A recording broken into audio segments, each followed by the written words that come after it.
Hey guys, and welcome to my stimulus package update and stimulus check update. Wow, I haven't said those words in so long. I want you guys to know that I missed you more than you missed me, and I'm happy I'm back here for you with another video just to give you my perspective on everything that's been going on. Democrats frustrated with the latest Manchin pitch on Build Back Better, or Building a Better America, we're hearing is going to be the new name. Joe Manchin is actually helping write the new stimulus bill right now, and he has released key components that he would like to see, and also excluding a lot of key components Democrats wanted to have in there. Take a look, you guys. Senate Democrats are feeling exasperated with Senator Joe Manchin's latest proposal on a scaled-down version of President Biden's Build Back Better agenda that would leave out big social spending initiatives like an expanded child care, universal pre-kindergarten, national paid family leave, and long-term home health care. Manchin is proposing that his colleagues choose one 10-year program to focus on and devote the other half of the revenues raised from tax reform and prescription drug reform to deficit reduction and fighting inflation. So he's cutting all of these out, and he's saying pick one. We're going to do it over the course of the next 10 years, and that's going to be it. He is suggesting limiting new spending to climate programs instead of an array of social spending initiatives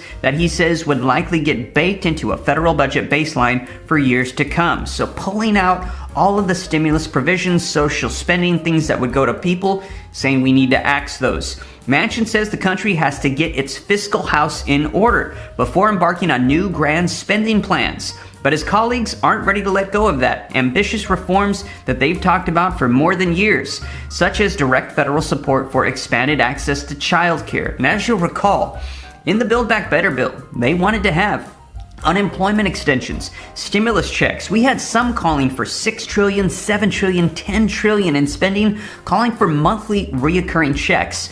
All of these provisions have gotten reduced, cut out, and it's been going down significantly because Joe Manchin has been opposing it, and now he's saying we should just probably cut out all of the social spending.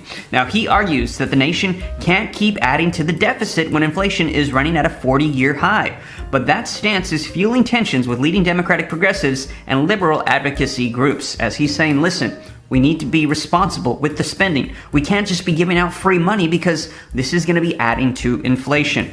Now, the article says if he wants to focus on economic packages, then he needs to remember childcare is an economic issue, said Senator Elizabeth Warren in response when asked about Manchin's pared-down proposal. We have many parents at home today because they can't get childcare. We have people who can't work in the childcare industry because they don't make a living wage, she added. If we want to have an economy that's firing on all cylinders, we want people to be able to go back to work. Let me point out that affects inflation. When you don't have enough workers, the prices go up, she argued in response to Manchin's concern about the rising prices, which he has cited as a major reason not to pass Biden's Build Back Better agenda. And Senate Health Committee Chairwoman Patty Murray, who is leading the efforts to pass funding for expanded access to childcare and universal pre-K, said that her priorities are all about dealing with inflation. We all understand that we are all fighting for it, she said. What I feel very strongly is that Congress needs to address some of those costs that families are feeling today. Childcare is a huge part of that, and it's a barrier for people to be able to get back to work so that they can support their families in this challenging time. Manchin, however, has raised doubt about the argument that spending hundreds of billions of dollars on new social programs will fight inflation by lowering costs. And he said, I never found out that you can lower costs by spending more, he told reporters after Biden's first State of the Union address on Tuesday evening. And he shrugged off Biden's efforts on Tuesday to revive the key elements of his Build Back Better agenda, such as spending hundreds of billions of dollars to reduce childcare costs and establish universal pre-K.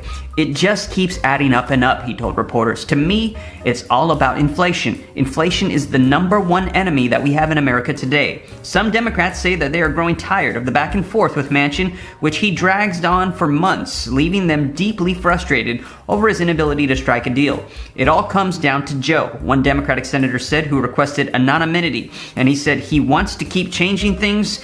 The great mystery has been, why is it so blank hard to have senators sit down and work out the details? The lawmakers said, we're all so tired of Build Back Better. And the senator said, politically, it's just a killer. It sucks all the life out of us. We're all so completely frustrated by it. Man, I know there's a lot of people here on the channel that have vocalized that as well. And right now for Democrats, this is really difficult because this is a midterm year election. So in November, it's going to be midterms. And right now, Democrats, they're in full control of Congress. They've got the Senate, they've got the House, the presidency, and they have the majorities. So through the process of reconciliation, they literally could pass through whatever they could all unify and agree upon. And right now, they can't do that. So this is very difficult because they're not passing things through. And what we've seen historically is that when one party is in full control, if they don't get things done, then the next elections, things will flip to the other party as the American people are saying, hey, you're in full control and you're not getting things done. So they're very concerned about losing their power. And so it is very likely that they're going to be trying to push things through, especially as we get closer to those elections, to let people see, hey, we're getting things done. And that is why I personally think there is going to be new major pushes for stimulus packages, maybe even stimulus checks, things to appease the American people to get them on board with keeping them in power. The White House announces new sanctions on Russia oligarchs, and it says President Joe Biden imposed new sanctions yesterday, on 8 members of the Russian elite, along with members of their families, as he warned Russia is intensifying its bloody invasion of Ukraine with indiscriminate bombings. And yes, we're hearing they're also hitting residential random areas as well. The new sanctions are the Biden administration's latest attempt to squeeze Russian President Vladimir Putin as the invasion of Ukraine advances. The goal is to maximize the impact on Putin and Russia, Biden said, accusing the oligarchs he is targeting of lining their pockets with Russian people's money, while Ukraine and the people are hiding in subways from missiles that are being fired indiscriminately. Our interest is to maintain the strongest unified economic campaign in all history, and I think that we're really on the way to doing that, Biden said. However, he has not supported cutting off the Russian oil supply, which is the next step that we're hearing is coming from Joe Manchin. Take a look at this. Bipartisan bill banning Russian oil sets up a clash with the White House. And as I read for you earlier, Joe Manchin is leading the charge on this. And listen to this quote that he said. If there was a poll being taken and they said, Joe, would you pay 10 cents more per gallon to support the people of Ukraine and stop the support of Russia? I would gladly pay 10 cents more per gallon, Manchin said at a press conference. Manchin knocked the White House for opposing the halt on imports of Russian oil based on fears that it would further raise pump prices. Crude oil prices touched their highest level since 2008 earlier on Thursday, and the average retail gasoline price jumped 7 cents overnight to $3.73 a gallon, up $1 from just a year ago. They are so wrong, Manchin said, calling the White House Press Secretary Jen Psaki irresponsible for reiterating that the White House doesn't back a ban on Russian oil. At Thursday's White House briefing, Psaki told reporters that we don't have a strategic interest in reducing a global supply of energy. That would raise prices at the gas pump for the American people. Now, despite the continued White House resistance to the U.S. oil embargo, House Speaker Nancy Pelosi also said this morning that she backs the growing push to ban Russian oil. I'm all for that. Ban it, Pelosi said. So wow, Pelosi taking a side with Joe Manchin, saying, listen, right now, we need to make it known that we support Ukraine, we oppose Russia, and even if this causes a little bit of inflation at the gas pumps, we need to take a stance, which is actually the opposite of what we're hearing from President Joe Biden and the White House. Now, also know that Joe Manchin is getting a lot of flack for this because he was not willing to add to inflation for stimulus for direct payments to people. Take a look at this, you guys. Retweets coming out. Manchin said to help the Ukraine, I would gladly pay 10 cents more per gallon. Sans Times, he responded and said, willing to stomach inflation for Ukraine, but not for major components of Biden's domestic agenda. And that was deleted shortly after, and you can see here Kevin McCowan responded, deleted. Alright guys, this is all I have for you in this video. Thank you so much for tuning in. I really missed you. Hopefully I'll see you here again very, very soon. And I'd love to hear your thoughts and opinions on everything we talked about here in the comments below.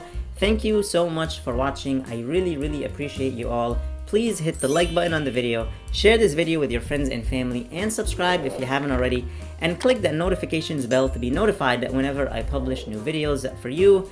Please stay safe, stay healthy, and I'll see you in the next video.